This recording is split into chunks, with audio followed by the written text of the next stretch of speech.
Show me, Lord, show me the way. Lord, I need you to show. Please, Jesus, show me the way.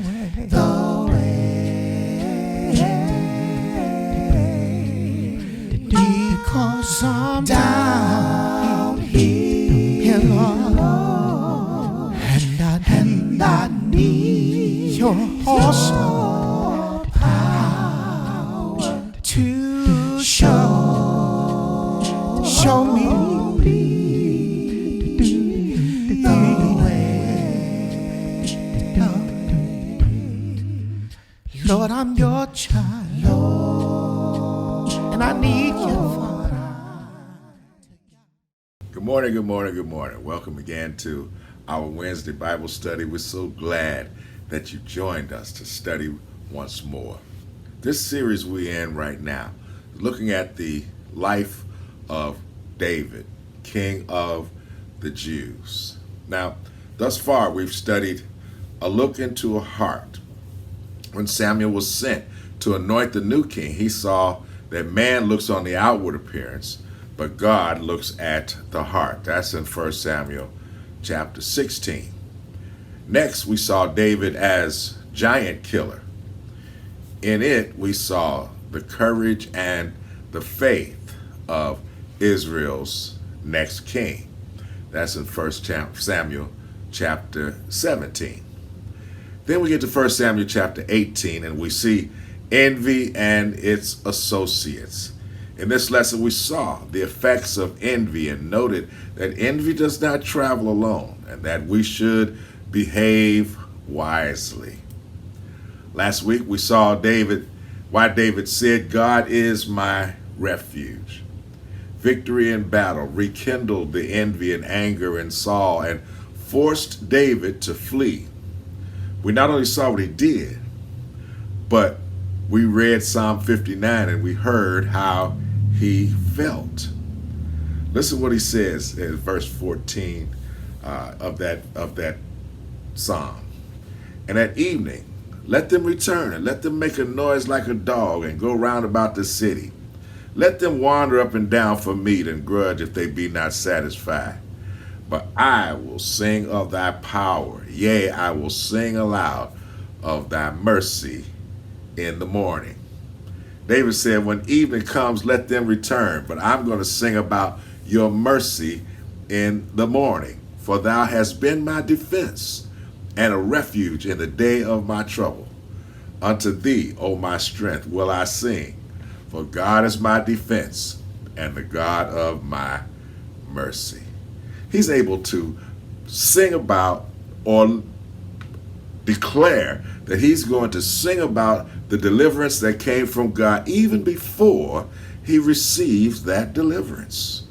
Just as there was no doubt with Goliath, there was no doubt about gathering 200 Philistine foreskins, there's no doubt now.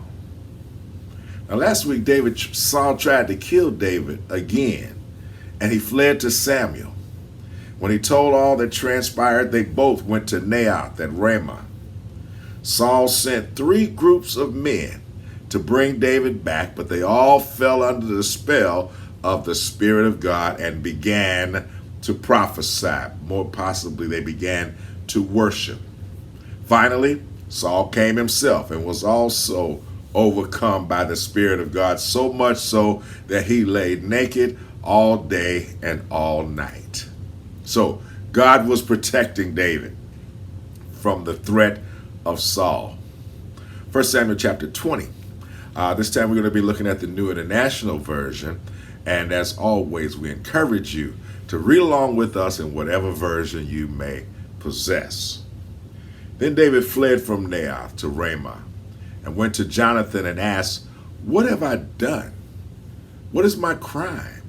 How have I wronged your father that he's trying to take my life? Never, Jonathan replied. You're not going to die. Look, my father doesn't do anything great or small without confiding in me. Why would he hide this from me? It's not so. But David took an oath and said, your father knows very well that I have found favor in your eyes, and he has said to himself, Jonathan must not know this, or he will be grieved. Yet as surely as Jehovah lives, and as you live, there is only a step between me and death. Jonathan said to David, whatever you want me to do, I'll do for you. So David said, look, tomorrow is the new moon festival, and I'm supposed to dine with the king. But let me go and hide in the field until the evening of the day after tomorrow.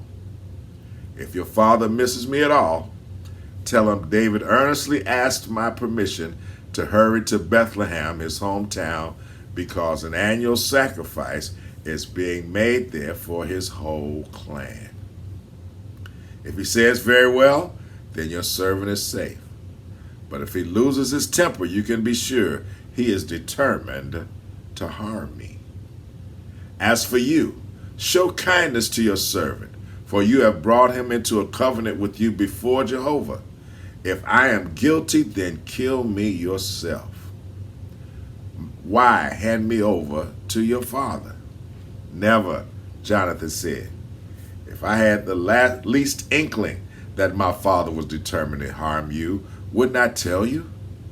David asked, who will tell me if your father answers you harshly? Come, Jonathan said, let's go out into the field. So they went there together.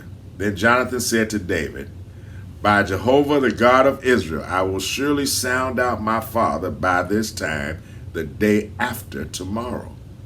If he is favorably disposed toward you, will I not send you word and let you know? But if my father is inclined to harm you, may Jehovah deal with me, be it ever so severely, if I do not let you know and send you away safely. May the Lord be with you as he has been with my father. But show me unfailing kindness, like that of Jehovah, as long as I live, so that I may not be killed. And do not ever cut off your kindness from my family, not even when Jehovah has cut off every one of David's enemies from the face of the earth. This is Jonathan talking. So Jonathan made a covenant with the house of David, saying, may Jehovah call David's enemies to account. And Jonathan and David reaffirmed his oath out of love for him, because he loved him as he loved himself. Then Jonathan said to David, tomorrow is the new moon festival. You will be missed because your seat will be empty. The day after tomorrow, toward evening, go to the place where you hid when this trouble began, and wait by the stone Ezel. I will shoot 3 arrows to the side of it, as though I was shooting at a target. Then I will send a boy and say, go find the arrows. If I say to him, look, the arrows are on this side of you, bring them here. Then come, because as surely as Jehovah lives, you are safe and there is no danger. But if I say to the boy, look, the arrows are beyond you, then you must go, because the Lord has sent you away. And about the matter you and I discussed, remember, Jehovah is witness between you and me forever. So David hid in the field, and when the new moon festival came, the king sat down to eat. He sat in his customary place by the wall opposite Jonathan, and Abner sat next to Saul, but David's place was empty. Saul said nothing that day, for he thought something must have happened to David to make him ceremonially unclean. Surely he is unclean. But the next day, the second day of the month, David's place was empty again.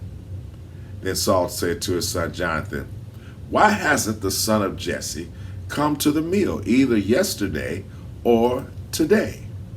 Jonathan answered, David earnestly asked me for permission to go to Bethlehem.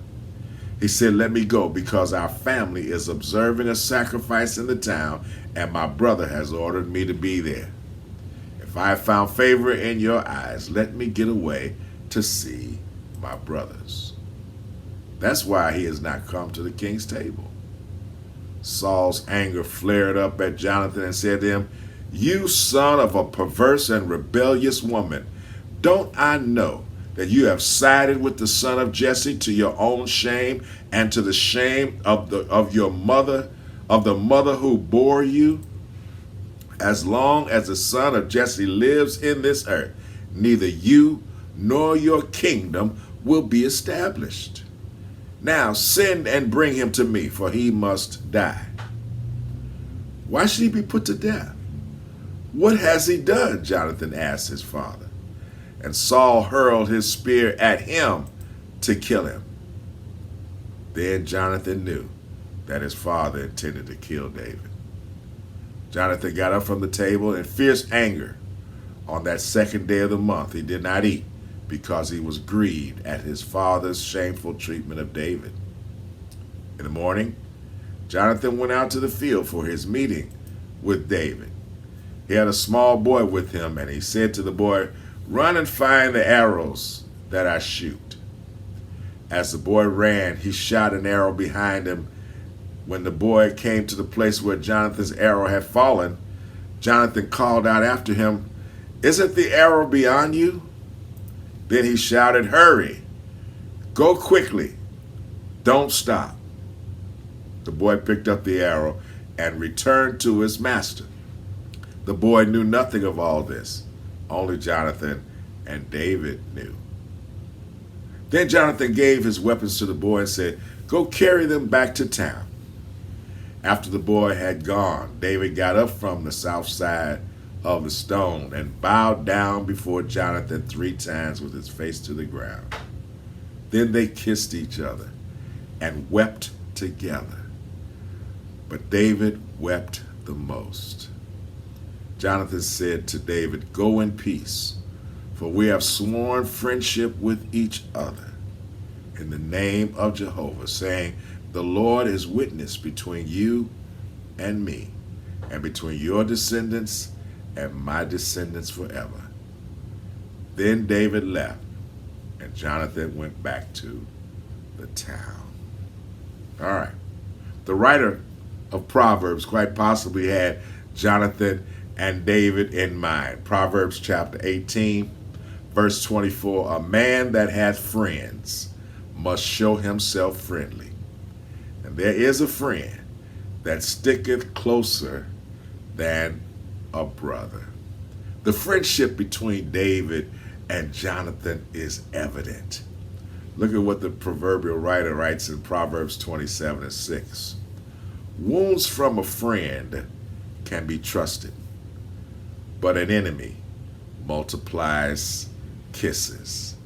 In other words, if a friend tells you something and it hurts you, you can trust that he has your best interest at heart.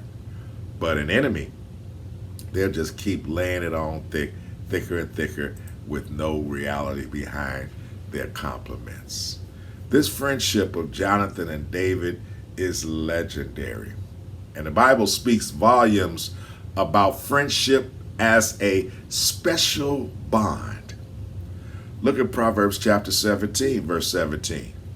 A friend loves at all times, and a brother is born for adversity. Here we see God in the plan to deliver David, the man after God's own heart. We've seen that David could behave courageously when faced with danger and wisely when faced with envy. John chapter 15, verse 13, the New International Version says, Jesus is saying, greater love has no one than this, that he lay down his life for his friends. David was respectful to his father and the king. We saw his faith put into action. 1 Samuel chapter 17, verse 37, the Lord hath delivered me out of the paw of the lion and out of the paw of the bear. He will deliver me out of the hand of this Philistine. So we saw David's faith, but now we see David's friendship. He loves Jonathan. Jonathan loves him, even to the point of going against his father's wishes. He angered his father when he took up for David at dinner. His father called him all sorts of names and even hurled his spear at him. Jonathan knew then David's life was in danger. So he went out with a plan they had hatched to give word to his friend. You must flee. We know the story about the arrows and the boy running after the arrows. If he said the arrow is closer, that means, David, you can come home. If he said the arrow is farther, that means, David, you got to leave because your life is in danger. They made an oath that David would make sure he took care of Jonathan's family. And they loved each other. They hugged each other. They cried with each other because they were such dear friends. Proverbs 27:17. Iron sharpeneth iron, so a man sharpeneth the countenance of his friend. A lot is said in the Proverbs about friendship, and we see it acted out in the life of David. Saul's servants loved him. His daughter loved him. His son loved him. But most of all, God loved him. Ecclesiastes chapter 4, verses 9 and 10. Two are better than one, because they have a good reward for their labor. For if they fall, the one will lift up his fellow. But woe to him that is alone when he falleth, for he hath not another to help him up. Jonathan loved David after his victory over Goliath. But remember, David had been sent to the palace as a singer to calm the evil spirit when it overcame Saul the king. 1 Samuel chapter 18. And it came to pass, when he had made an end of speaking unto Saul, that the soul of Jonathan was knit with the soul of David, and Jonathan loved him as his own soul. And Saul took him that day and would let him go no more home to his father's house. Then Jonathan and David made a covenant, because he loved him as his own soul. And Jonathan stripped himself of the robe that was on him and gave it to David, and his garments, even to his sword and to his bow and to his girdle. Now, they became great friends. The friendship did not immediately evolve. And just because friendship does not immediately burst on the scene does not mean that it isn't coming.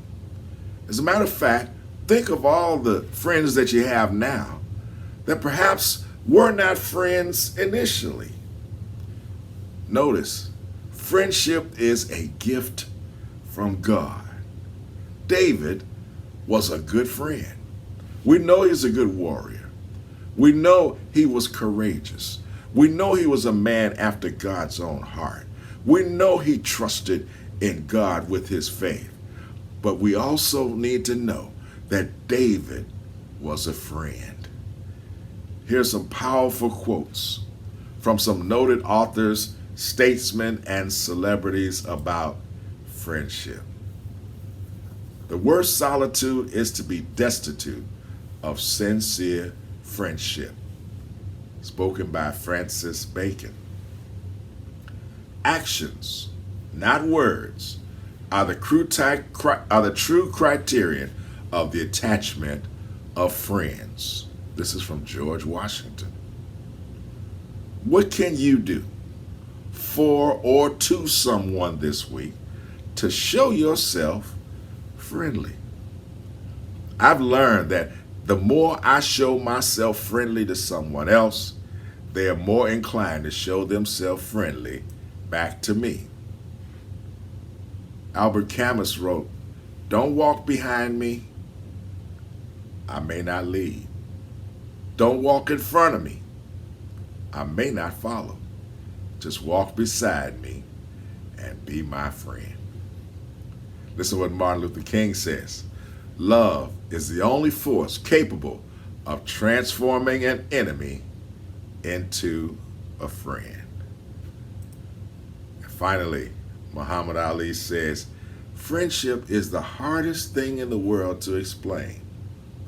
It's not something you learn in school, but if you haven't learned the meaning of friendship, you really haven't learned anything. David was a friend. And we thank God that he's given us an example of friendship in his word. Friendship is important. Yes, obedience to God is important. Yes, being kind to your neighbor is important. But friends are necessary in our existence. And I'm glad that God gave us friendship. Next week, we're going to look at a lesson that I entitled Adversity Number 1. And we know David's life is filled with adversity. Thank you so much for joining us. Thank you so much for tuning in, especially those of you who are joining us on a weekly basis. We really, really appreciate your presence. Please, please share these lessons with those who you're acquainted with. Let them know they can learn a word about David in just a few short moments. It doesn't take long. They can plug it in and listen to it as they go about their daily activities. But we hope that these lessons have been encouraging and enlightening to you. Please be careful. As we pray and always, be prayerful and be careful. God bless you. Show me, Lord, show me the way. Lord, I need you to show. Please, Jesus, show me the way. The way. Because I'm down here, Lord, and I need your awesome